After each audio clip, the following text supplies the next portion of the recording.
What's up, guys? We are back here with Crowfall, an MMORPG that is coming out this year. So it has officially been announced, well, unofficially been announced that it's coming out this year.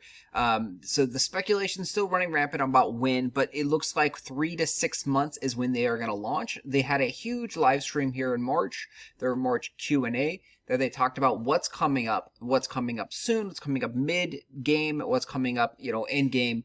And let's go into the phases here. So short term, you have optimization is always being worked on, and it is getting more optimized as we speak. Factories, tournament arena, increased storage, discipline, balance, and curate, advanced changes, soul binding, hand-shaped system for sieges, shadow rule set, 3-faction, time limited, import restrictions, equipment only, collector's edition finishing up, and backers rewards. So overall, a lot of things coming. The biggest one is the tournament arena.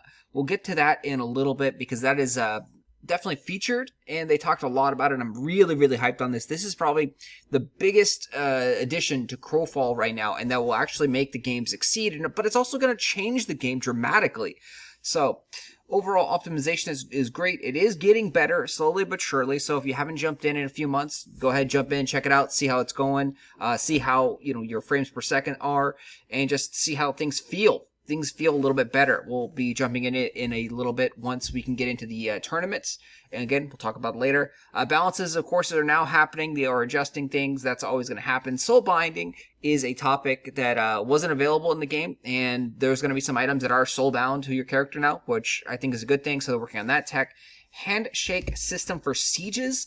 That is a system that they're working on. It's like, all right, I'm the attacker. You're the defender. My guild wants to attack your castle. All right, I'm going to say we're going to attack your castle at, Friday. And then the defender would then be able to choose in their, how they're envisioning this. So they'd be like, the attacker would be like, I'm going to attack you on Friday. The defender then would be able to choose what time frame on Friday, roughly. So it'd be like, okay, 6 to 8 p.m. or 4 to 6 p.m. roughly. Like, so it's a system like that. That's what they're going for. So it's more balanced, where it's not just you can attack at any time whatsoever. It's got to be kind of like a consensual attack between an attacker and defender. And yes, the attacker will declare roughly, like, say, the day, and then the defender might declare roughly the hours. So, you have that balance between attacker and defender. So one side doesn't have a full on, like, okay, I'm going to attack you at, Friday, 12 a.m., and yeah, that's when my guild's on, but I don't care about your guild, for example.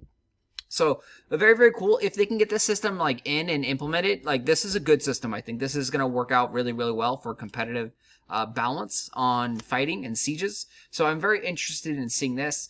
The Shadow rule set, they said they're having a lot of issues with this because they can't just throw up another rule set, which is, a different instance of the game, essentially, because then it would just split the population, and there's already a small amount of players that are testing the game right now currently. Because, again, it is not currently a game, not really a full game going into the, testing environment. It is still just a big beta test, and there's a lot of things that still need to be added and worked on.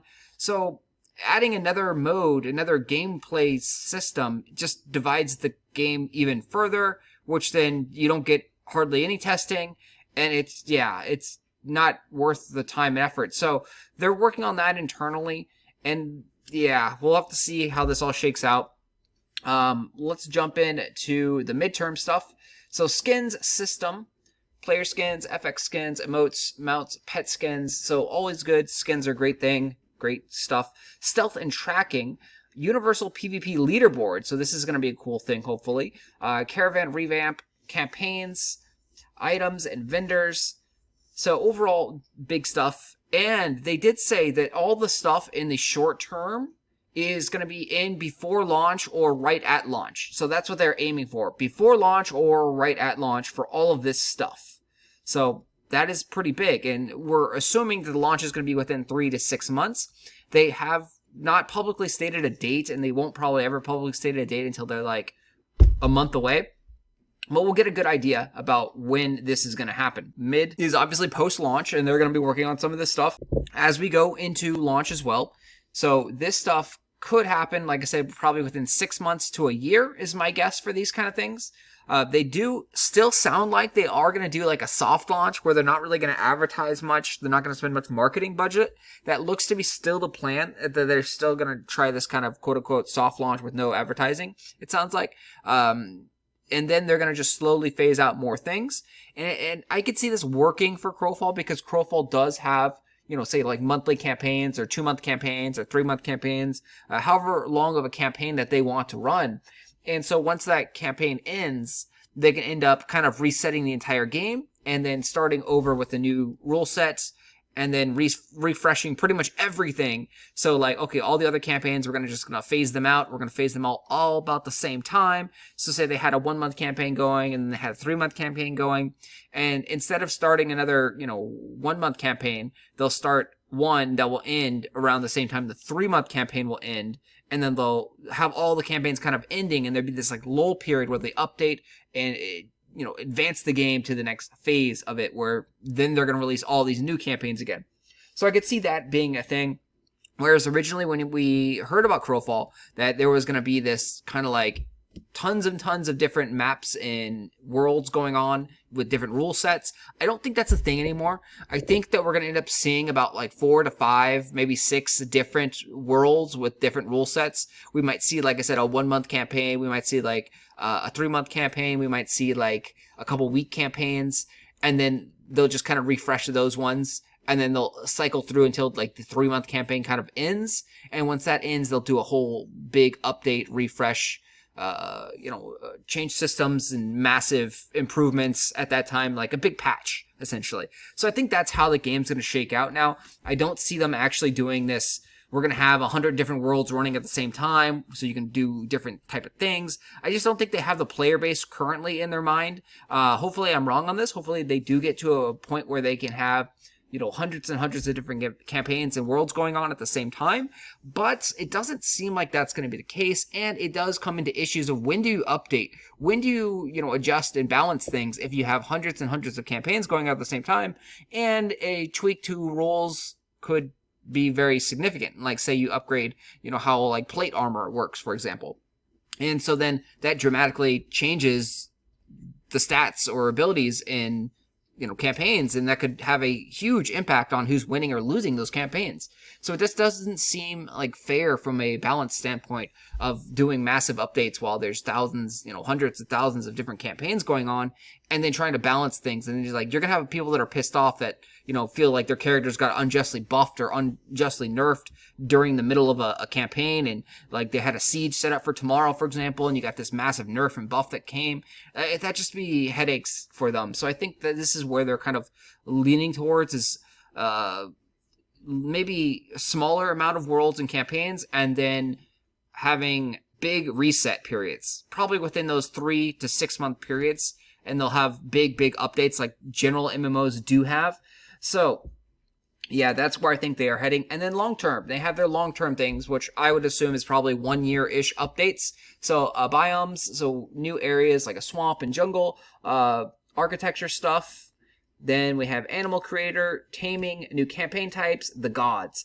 So here we go, new campaign types. Like this, again, sounds like kind of like a massive update. And again, it's a speculation that it's going to be about 1 year for this stuff to happen, 1 year plus. But yeah. All right, so let's jump in to, there's another long-term, actually. So long-term, more Eternal Kingdom, and this is really disappointing for me, actually.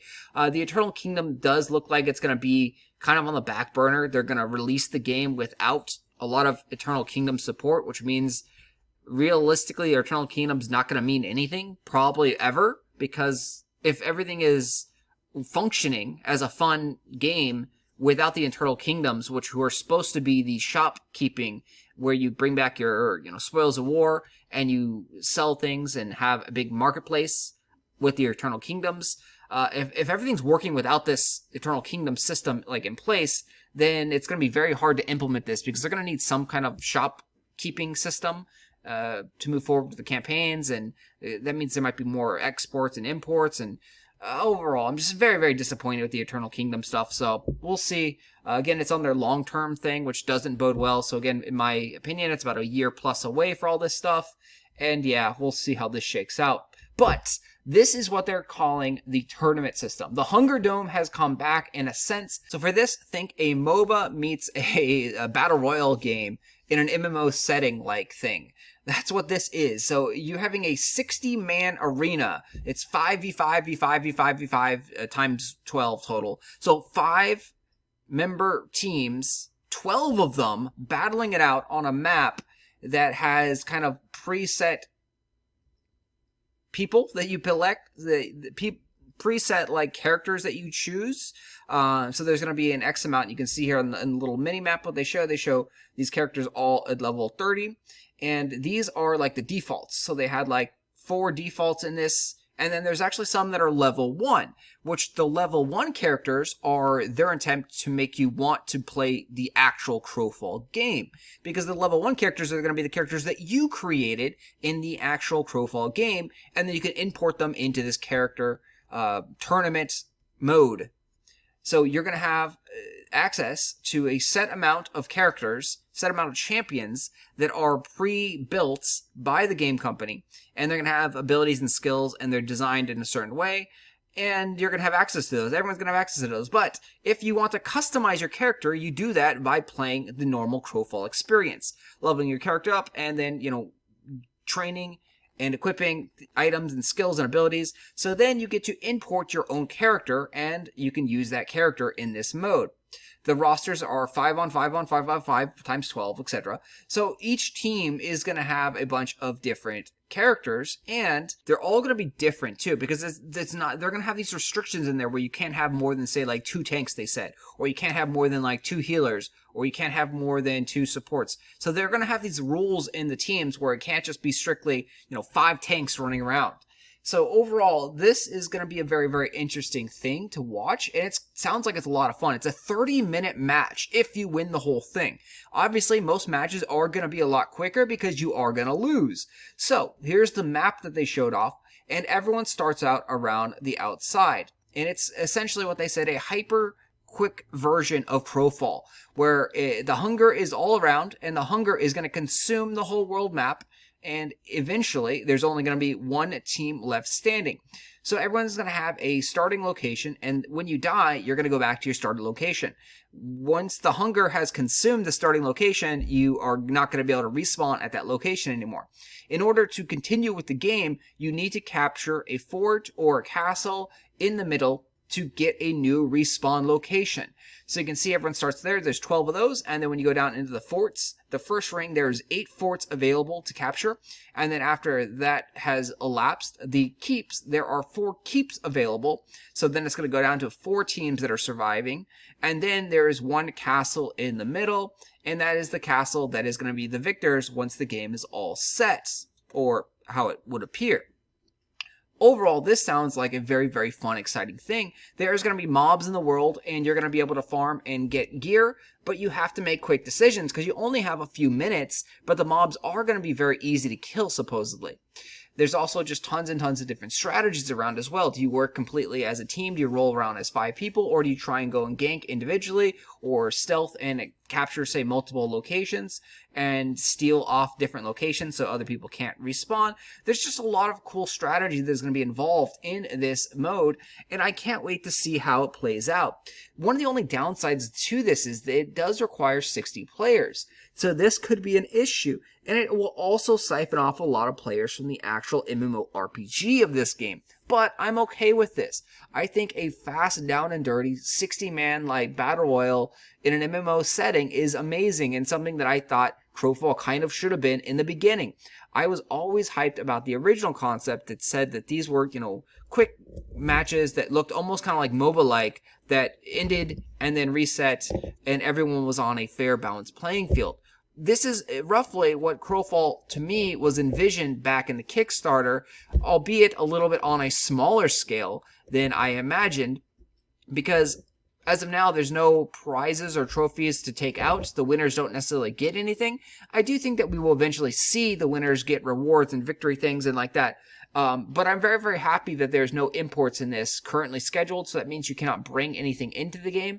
You do have the ability to customize your character if you put the time and effort into the MMORPG aspect of this game, so that is kind of cool, but you don't get to bring in like equipment or things like that. You just get your skills and abilities that you've designed your character. Possibly the stats that you've adjusted as well. So, the characters that they create could have basic generic stats and could be designed a lot differently than what you think is optimal or great. Anyway, this is something that I am really, really excited for. And if you are interested in Crowfall, there is a referral link down below. Check that out. It will get you, I believe, 10% or 15% off of your first purchase. I don't remember the exact percentage anymore, but the link is down there below. It also supports the channel and helps me out. So if you are interested, make sure that you sign up through that link. You can check out the game. They are still taking, I think, signups for free. So you can sign up with just an email address. And then when they give you access, which would be probably in a few months, you can check out the game for free and you'll be able to try things out without even having to pay anything. So that is cool. I believe that is still up. I have not personally checked. But they've also done a lot of like referral marketing type things now and allowed people to give out beta codes. So in the future, we will be giving out a whole bunch of beta codes for people that haven't picked up the game. The last wave that they did was anyone that had purchased the game actually got access to 5 different beta codes, and they could give them out to their friends. They were temporary beta codes that lasted for, I believe, 30 days. So that was a really, really cool feature. So yeah, definitely a great company. And they are giving out rewards too. So every month they are giving out a backer reward. They're not requiring you to buy anything else. But you can see here, Crowfall Appreciation Rewards. So every month they're giving out something for free. This current reward right here, this is for the March reward. They're giving out a Shadow Spider Mount and Bell Totem. And you can look at some of the older ones that they have given out. So these are all just cool rewards that are a thank you for being a backer. Whereas some other games, they want you to constantly buy and buy and buy different things. Crowfall is rewarding their loyal backers by giving out cool stuff just because they've purchased the game already. Alright guys, thanks for watching. And as always, make sure you hit that like button, subscribe to the channel. I will talk to you guys later.